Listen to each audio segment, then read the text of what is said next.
So yeah, I did notice some mold degradation, but that was a few years back. I think it's gotten a lot better.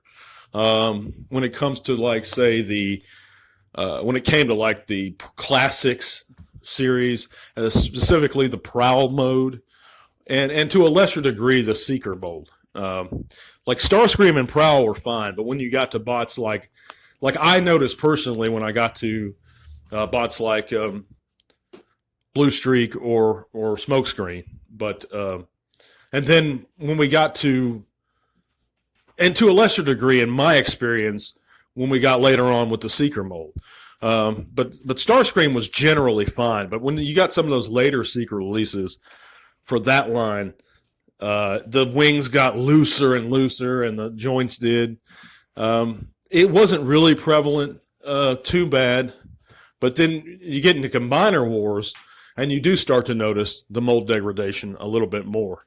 But it's something that I think Hasbro's getting pretty good at doing, keeping those molds well maintained and cared for. And they I don't know what they do or what processes they do, but for like the Siege Tetrajet mold, they've used the spit out of that mold, and I haven't seen many signs of mold degradation at all.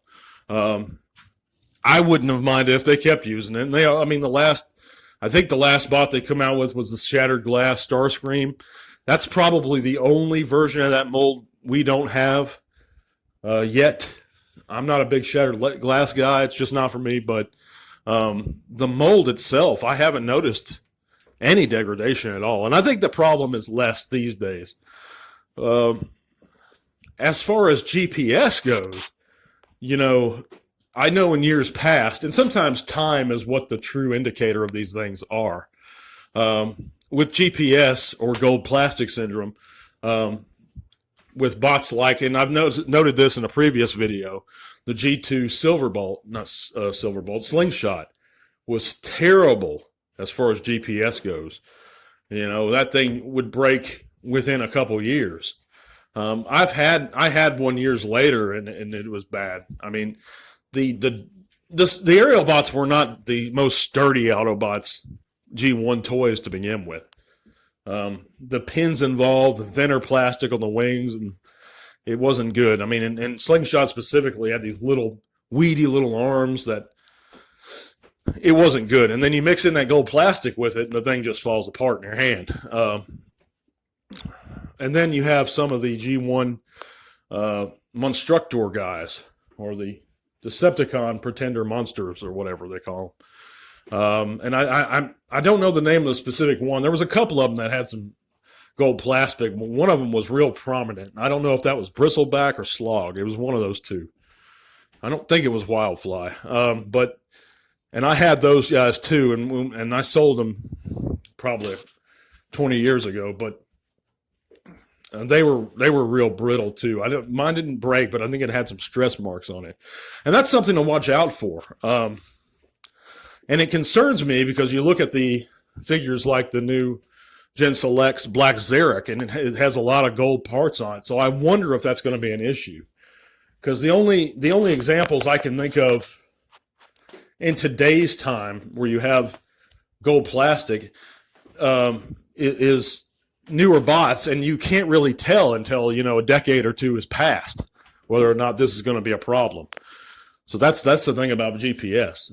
I know some of the Gen 2 laser rods, I think they were called, had or one of them was entirely gold plastic, and there's a few bots that were over the years, but my real experience with GPS came with that Decepticon Pretender monster from Monstructor and the G2 Slingshot.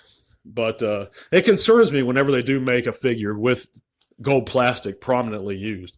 It's pretty. I love the way it looks, but it can be a problem. So it's something definitely to watch out for. I think Hasbro is getting better in some of their practices concerning these things. I can't speak for GPS, but definitely for mold degradation. I mean, you can't tell if you look at the Siege Starscream and then look at one of the Tetrajets or the Rainmakers, or look at, let's see, what's the newer one I got. Well, I mean, any of them. I mean, you really can't tell. I can't. I guess the Sparkless Seeker, yeah, I couldn't tell anything. That thing was just as tight, just as solidly built as the Siege. So, but what are your guys' thoughts down there in the comments? Let me know. And if you like what you're hearing, give me a thumbs up. And if you're not subscribed, subscribe to me. If you don't like what you're hearing, give me a thumbs down. But let me know in the comments why. And I appreciate you guys listening. I'll be back till OR1.